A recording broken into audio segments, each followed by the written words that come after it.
Okay, so to end hypothesis testing, we're going to be looking at errors.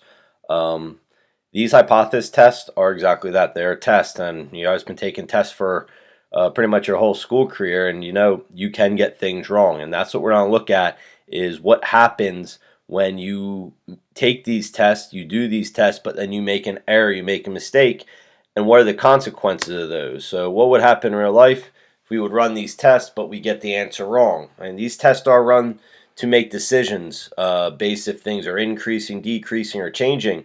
And we look to see if they stay the same. And if they do, then we keep things the same. But if things are changing, we need to adapt to that. And that's what these tests are done. This is why the tests are done. So just as a motivator, here's an example. A downtown town in northern Michigan really needs help. High unemployment, high number of people on welfare, and a little government help. Out of nowhere, a company that produces black socks wants to move a factory to town. It would create 2,000 jobs, increase tax revenue by 45%. All they need is a permit for the grounds saying it is safe building to work in. Then work can start and the town would be saved.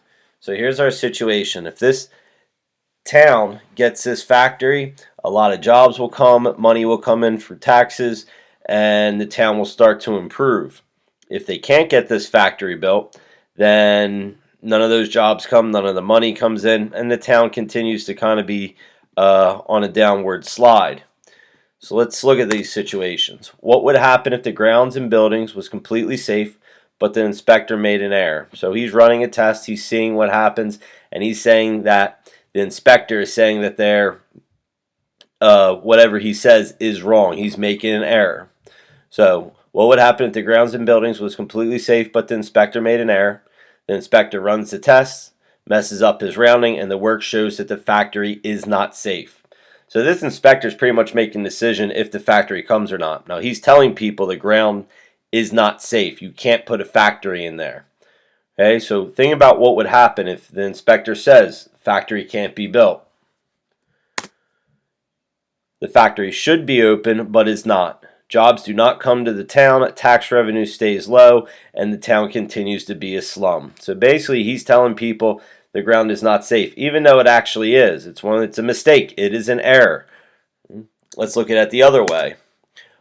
What would happen if the grounds and buildings were not safe, but the inspector says they are? The inspector runs a test, but did not use parentheses, and the work shows the factory is safe. So now, even though the factory is not safe, strong enough to put more equipment in there to make these black socks, the inspector's saying it is. So think about what could happen if you put all this equipment into a building that is not strong enough to hold that building or that equipment. Relief would come to town for a little until the building collapses on top of hundreds of workers, killing them. Thousands of lawsuits do nothing for the town but make it worse off than before. So these are the consequences that I'm talking about here. If these errors are made, what would the consequences of these errors be? I mean, the consequence where the inspector is saying that the factory should not be built is that the town doesn't get help when it actually is safe to be doing. If he says that a building is safe to put a factory in, but it's really not, people could get hurt. Okay, things happen like that. So we're going to be looking at the errors of a hypothesis test. Okay, and the errors of hypothesis test, they do have some terms that go with it. If the null is true but we reject, we call that a type 1 error. So if the null is true, meaning that it is equal to, but we reject the null and we say that the alternative is actually true, that's considered a type 1 error. So here in this table we have reality up top, the null is true, and what our calculations are saying. The calculations are saying reject the null. If we go the other way, if the null is false but we fail to reject, so we're talking about this here. If the null is false, but we fail to reject the null, that's considered a type 2 error. Okay, a type 2 error, we're going to say, okay, things are the same. The average is staying equal. The proportion is staying equal. The two means are equal to each other. But in reality, they're not. The alternative should be true. The other two situations are the correct answer. If the null is false, and you reject the null, that is the correct answer. If the null is false, we should be saying the alternative is true. If the null is true, we should be failing to reject the null. We should be failing to reject the null and saying the null is true. So those would be considered correct answers. Okay, so it is kind of important to think about what the null and alternative mean in these situations. So take a second and look at this chart and kind of just, again, read over it again and kind of let it sink in. So you might need to pause this and read it and look over it for a minute or two. Okay, E-Town School District says that to be a productive part of the community, you need to have a GPA of at least 78%. Based on this claim, they are going to make getting a GPA of 78% or higher a requirement for graduation. Okay, so the null and alternative here. We're saying the null is equal to 78%. The alternative is what the school board, the district, saying is that it has to be greater than 78%. So if you're greater than 78%, this is what they want the requirement to be. That's when you're going to be productive in society. Equal or less than, that's going to mean you're not exactly the most productive part of society.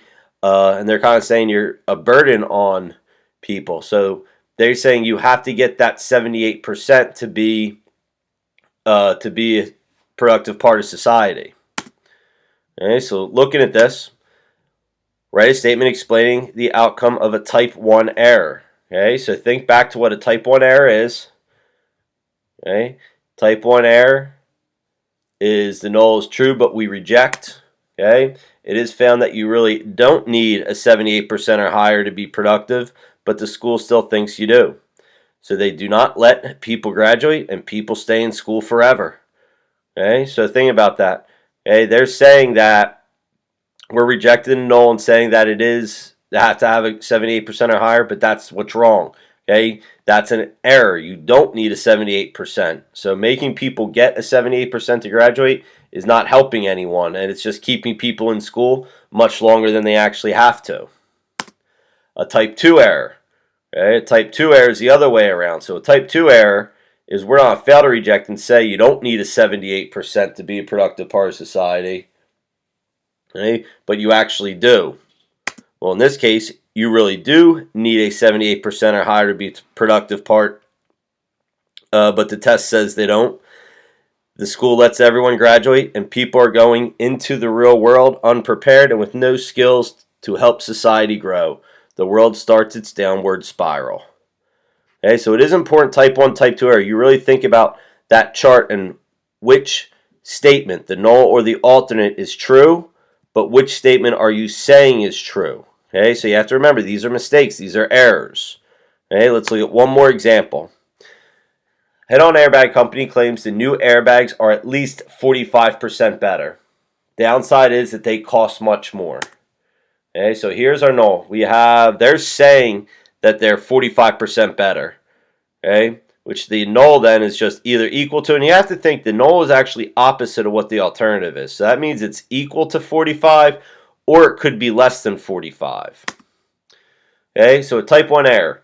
The null is true, but you reject. So our test is saying yes, the airbags are 45% better. Okay, but in reality, the real answer should be that they're not 45% better. Okay, so we're telling people, yes, buy these airbags, they are better, but we have to remember they cost more money. So what would the consequence of this be? The bags are not safe, but the tests say that they are. People spend more money, but are no more likely to survive a crash. Okay, so in this case, the tests are saying this airbag is better, even though they're more expensive. I mean, people are going to be buying them since you're saying they're better, but they are more expensive. People are spending money, and they're not getting what they're paying for. A type 2 error. Type 2 error means the null is false, but we fail to reject. So in this case, yes, the airbags are much better. That's reality. That's the truth, that they are much better, but we're not telling people they're not. So think about that. If a report is telling you that a company is not doing what they're saying, a company is not living up to what their statements are you going to buy products from that company? Okay, and if people do not buy products from that company, what happens to the company? The airbag is safer, but the tests say they are not.